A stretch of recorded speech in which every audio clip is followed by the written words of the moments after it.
का अपने answer sheet तैयार रखें, सॉल्यूशन बता रहा हूं मैं, अपने आंसर से कंपेयर करें और देखिए कहाँ मिस्टेक हुई थी।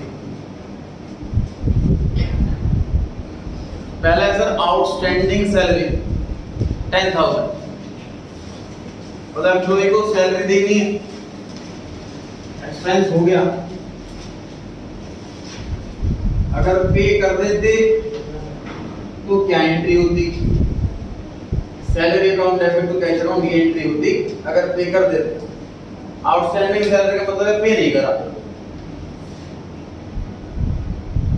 कैश कम होने की बजाय एक लायबिलिटी क्रिएट हो गई आउटस्टैंडिंग सैलरी के नाम की, तो ये आंसर आना।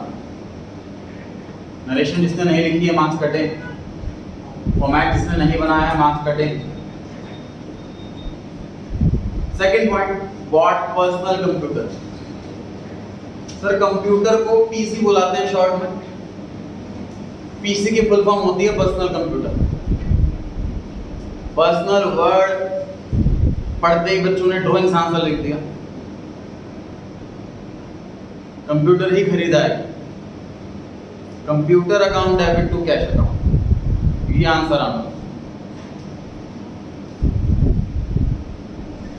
थर्ड पॉइंट, एफडी करी है हमने, अपने करंट अकाउंट से पैसा ट्रांसफर करके, एफडी एक एसेट है, FD account debit, current account से पैसा जा रहा है, बैंक अकाउंट से पैसा जा रहा है, तो टू बैंक अकाउंट।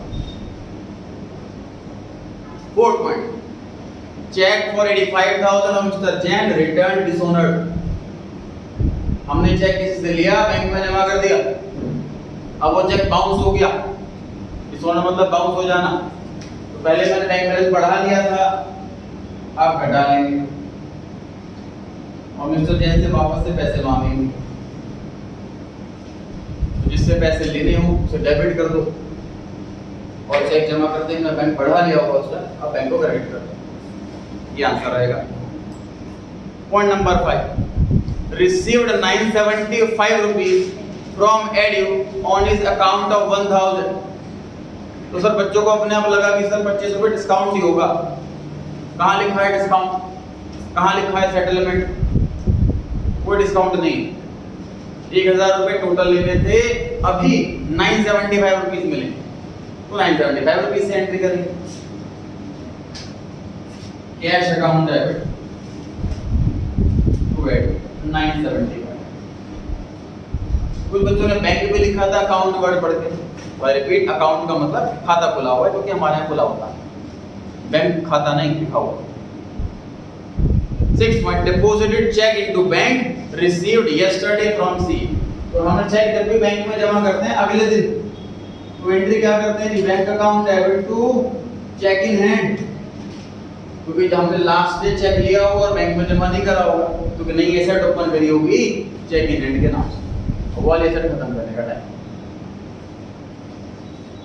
7 पॉइंट में लिखा है कि रेंट पे कर दिया 16,000, इसमें से 1/4 पोर्शन रेजिडेंस के लिए, जैसे ये वाली बिल्डिंग में 5 फ्लोर है, तो रेजिडेंस 3 क्लासेस, तो अगर मैं बिल्डिंग का सपोज रेंट पे करता हूँ, हालांकि होती है बट फिर भी सपोज रेंट पे करता हूँ मैं, सपोज 50,000 रुपए, तो जो 20,000 रुपए 2 फ्लोरों का जो रेजिडेंस पर्पस के लिए इस्तेमाल हो, वो ड्राइंग्स कहलाएंगे, और 30,000 रुपए जो 3 फ्लोरों का जाएगा वो रेंट अकाउंट एक्सपेंस कहलाएगा। जैसे यहाँ पे लिखा हुआ टोटल रेंट जा रहा है 16,000, इसमें तो 1/4 रेजिडेंस पर्पस से, तो वो ड्राइंग्स कहलाएगा। 16,000 का 1/4 4,000, बाकी का रेंट अकाउंट डेबिट 12,000 और पेमेंट टोटल हो गई है 16,000। तो cash account 16,000 total payment, rent account debit में 3/4 बचा हुआ 12,000, ड्राइंग्स में 1/4 4,000।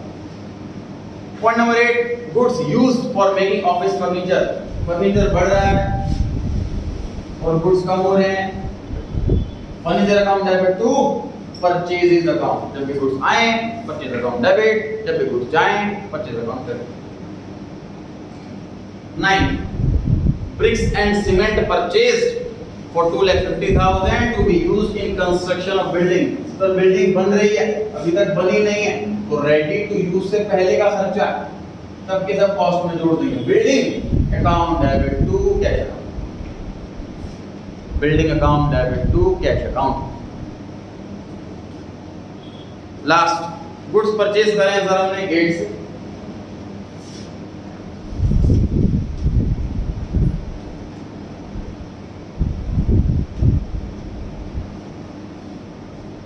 ट्रेड डिस्काउंट भी है, कैश डिस्काउंट भी है।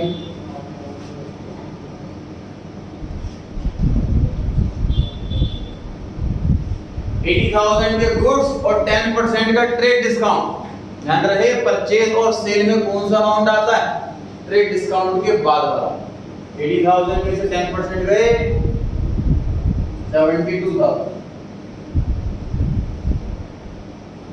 देखा 60% पेमेंट कर दी, मतलब 40% पेमेंट नहीं करी। जितना पेमेंट हमने नहीं करी उतना ही उधार, उतना ही कर्जा, उतना ही क्रेडिट।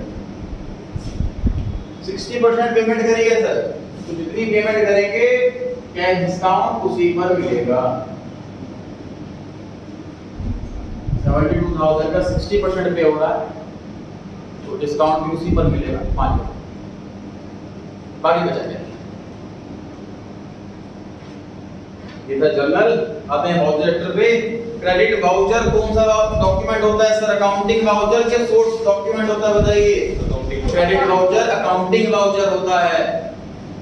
क्रेडिट नोट पूछा होता तो सोर्स वाउचर आता, सोर्स डॉक्यूमेंट आता। क्रेडिट वाउचर तो अकाउंटेंट खुद बनाता है। क्वेश्चन नंबर 2 वाउचर किसे कहते हैं, 2 मार्क्स का क्वेश्चन है तो वाउचर इसको एक्सप्लेनेशन अच्छा खासा तो 2 मार्क्स का 1 मार्क का नहीं। इसके टाइप्स भी बता सकते हैं शायद इसी आंसर के अंदर। क्वेश्चन नंबर 3 अकाउंटिंग वाउचर के टाइप्स बताने हैं, 3 मार्क्स का क्वेश्चन है। तो अकाउंटिंग वाउचर के टाइप्स बताओ, cash voucher, non cash voucher, दोनों को एक्सप्लेन करो।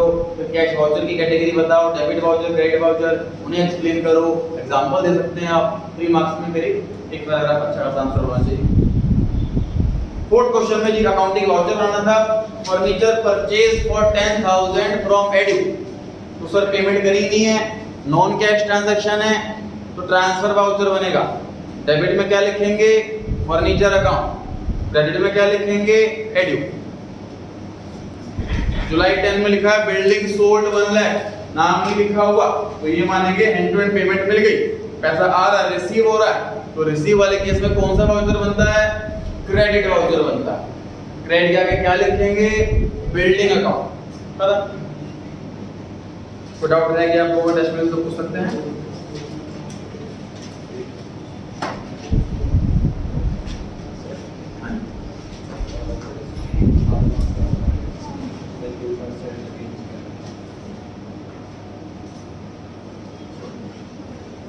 गुड्स नहीं बेचे मैंने, डेढ़ पैसे मिलता है, मुझे उनका रिकॉर्ड